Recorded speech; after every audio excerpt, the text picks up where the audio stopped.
Setelah beberapa kali pemeriksaan, Marquez berkata dengan ragu, "Tidak ada gumpalan darah, tidak ada yang istimewa. Ini terlalu aneh." Setelah itu, dia melihat ke arah Bruno dan berkata dengan serius, "Saat ini sepertinya untuk sementara belum mungkin diketahui penyebabnya. Tapi situasimu saat ini memang sangat istimewa. Kemacetan dengan intensitas tinggi seperti ini tidak dapat dikendalikan. Dan jaringanmu sudah menunjukkan tanda-tanda hipoksia dan nekrosis. Jika tidak segera dihentikan dapat menyebabkan sepsis sistemik yang dapat mengancam jiwa." Bruno sangat marah sehingga dia berteriak, "Marquez, aku ingin kamu menemukan cara untuk menyembuhkannya, dan menemukan cara untuk mengembalikanku ke keadaan normal daripada menghentikannya begitu penyakit itu muncul. Pernahkah rumah sakitmu menghadapi situasi seperti ini?" Marquez berkata dengan serius, "Bruno, kamu harus mempercayai pengalaman medisku. Jika ini hanya kemacetan biasa dalam jangka panjang, kita punya banyak cara untuk melakukan intervensi. Tapi situasimu berbeda. Warna ini menunjukkan bahwa jaringan telah menjadi nekrotik. Tidak mungkin menyelamatkan jaringan nekrotik. Kalau tidak akan banyak orang yang diamputasi." Marquez menambahkan, "Dokter profesional sebenarnya dapat menilai kualitas jaringan secara sekilas dan apa amputasi diperlukan untuk pengobatan dan intervensi. Banyak pasien tidak mau menerima kenyataan bahwa mereka harus diamputasi. Jadi saat pertama kali kami memberikan rekomendasi amputasi, umumnya mereka tidak percaya. Banyak orang bahkan akan menyeret tunggul mereka ke rumah sakit besar, mencoba menemukan keajaiban. Tapi dalam kasus ini, hampir 90% pasien bertahan sampai akhir dan hanya dapat menerima amputasi." Bruno dengan cepat bertanya, "Bagaimana dengan 10% sisanya? Apa ini keajaiban medis?" "Keajaiban medis?" Marquez menggelengkan kepalanya. 10% sisanya tidak akan hidup. Jika kakimu tidak mau diamputasi, pada akhirnya kamu akan benar-benar mati." Bruno bertanya dengan putus asa, "Aku tidak menginginkannya, aku tidak dapat menerimanya. Bahkan jika kamu memotong salah satu kakiku, kamu sebaiknya memotongnya untukku." Marquez berkata tanpa daya, "Mengenai situasi saat ini, aku benar-benar tidak punya solusi bagus lainnya. Bagaimana kalau aku menghubungi pakar terkait?" Setelah mengatakan itu, Marquez mengingatkannya, "Tapi aku ingin menjelaskannya kepadamu sebelumnya. Saat ini sebagian besar ahli sudah pulang kerja. Bahkan jika aku dapat menemukan seseorang yang bersedia membantuku merawatmu, dia tidak akan datang terlalu cepat. Jadi, apa kamu keberatan mengizinkanku mengambil video? Biarkan mereka membantu konsultasimu melalui video." Bruno menutupi wajahnya dan berseru, "Terserah apa katamu." Marquez segera mengeluarkan ponselnya, mengambil video dan mengirimkannya ke pakar bidang terkait yang dia kenal. Segera, dia menerima balasan dari para ahli ini satu demi satu. Tanpa kecuali, setiap ahli menjawab dengan dua bagian yang sama. Pada bagian pertama, mereka semua dibuat takjub dengan konten videonya.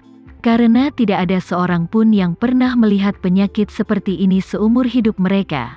Sedangkan pada bagian kedua, hampir semua orang merasa tidak ada pilihan lain selain operasi pengangkatan. Marquez membiarkan Bruno melihat balasan semua orang, yang membuat Bruno semakin putus asa. Dia tidak pernah bermimpi bahwa dia baru saja keluar untuk menemui Miss World sebentar. Dan dia belum mencicipi buahnya. Dia akan menjadi seorang Kasim.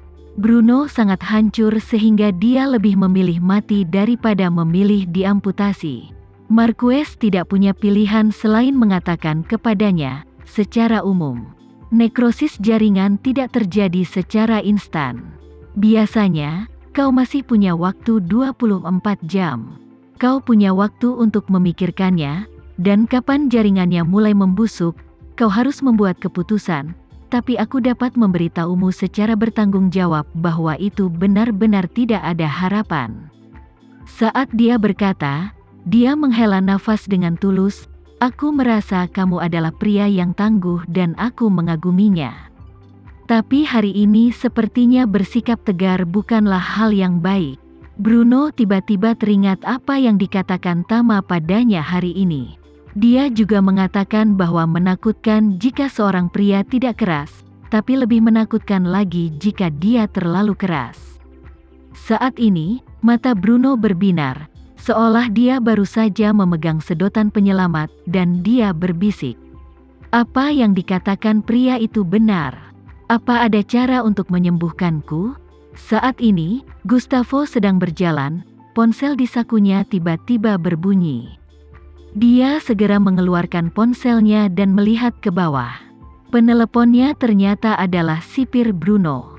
Gustavo sedikit terkejut. Pikiran pertamanya adalah, "Apa sih, Bruno, kenapa dia berani meneleponku secara langsung? Apa dia benar-benar berpikir dia adalah orang yang hebat?" Dia tidak tahu kapan itu dimulai. Gustavo jelas sudah menolak menjawab telepon. Dia tidak menyukai perasaan menjawab telepon. Ia selalu merasa ketika orang lain meneleponnya, ia akan mendapat pengalaman yang tidak menyenangkan.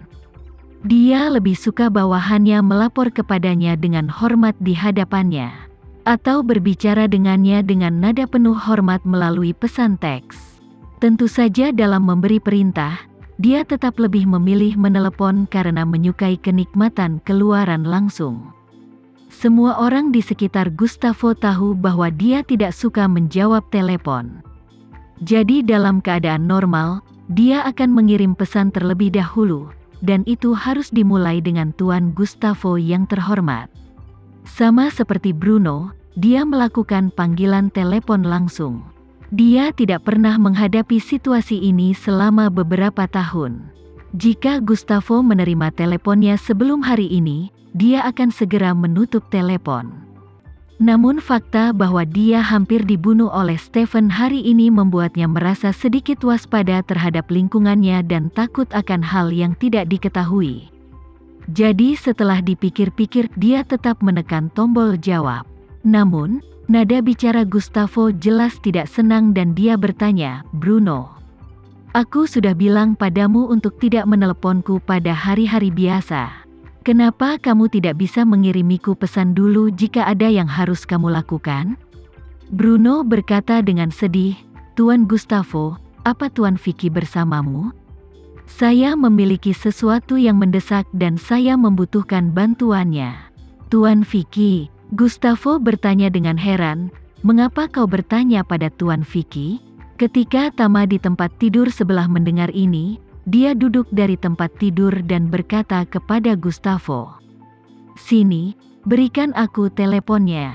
Gustavo menyerahkan telepon kepada Tama dengan hormat.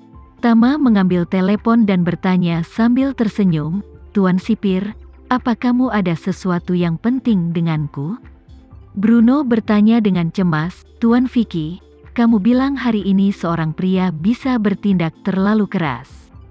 Pernahkah kamu menemui hal mengerikan seperti itu sebelumnya?" Tama tahu dia pasti kesakitan sampai mati, tapi dia berkata tanpa tergesa-gesa, "Tentu saja, tapi Anda tidak percaya? Mengapa Anda peduli lagi dengan masalah ini? Apa yang telah terjadi? Saya percaya, saya percaya." Bruno buru-buru berkata, "Tuan Vicky, hari ini, aku memang agak terlalu merasa benar di siang hari. Kupikir apa yang kamu katakan kepadaku semuanya mengkhawatirkan. Hanya ketika sesuatu benar-benar terjadi padaku, barulah aku menyadari betapa bodohnya aku." Saat dia berbicara, dia memohon dengan berlinang air mata, "Tuan Vicky, tolong selamatkan aku bagaimanapun caranya. Jika kamu tidak menyelamatkanku, aku mungkin benar-benar tamat." Tama berpura-pura terkejut dan bertanya, "Apa yang sebenarnya terjadi? Tolong beritahu aku." Bruno terisak dan berkata, "Sejujurnya, Tuan Vicky, malam ini Tuan Gustavo mengatur 2 wanita cantik untuk saya. Tapi saya tidak tahu apa saya terlalu bersemangat atau ada yang salah dengan tubuh saya. Area itu tiba-tiba membengkak tak tertahankan, seolah-olah saya telah menelan 10,000 obat kuat. Situasi saat ini semakin buruk. Dokter di rumah sakit Manhattan mengatakan jaringannya menjadi nekrotik dan satu-satunya pilihan adalah amputasi. Aku ingin tahu apa kamu bisa menyelamatkanku.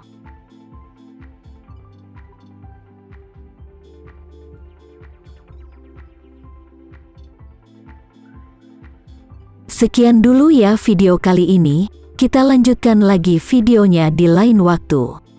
Oh iya, bagaimana menurut kalian? Semoga bisa sedikit menghibur kalian semua. Untuk teman-teman yang baru nonton, jangan lupa subscribe ya, hehehe. Dan kalau teman-teman ada yang ingin gabung langganan, bisa langsung gabung saja untuk dapat fitur yang menarik dan sedikit membantu Mimin. Terima kasih banyak sudah menonton, sampai jumpa lagi, bye.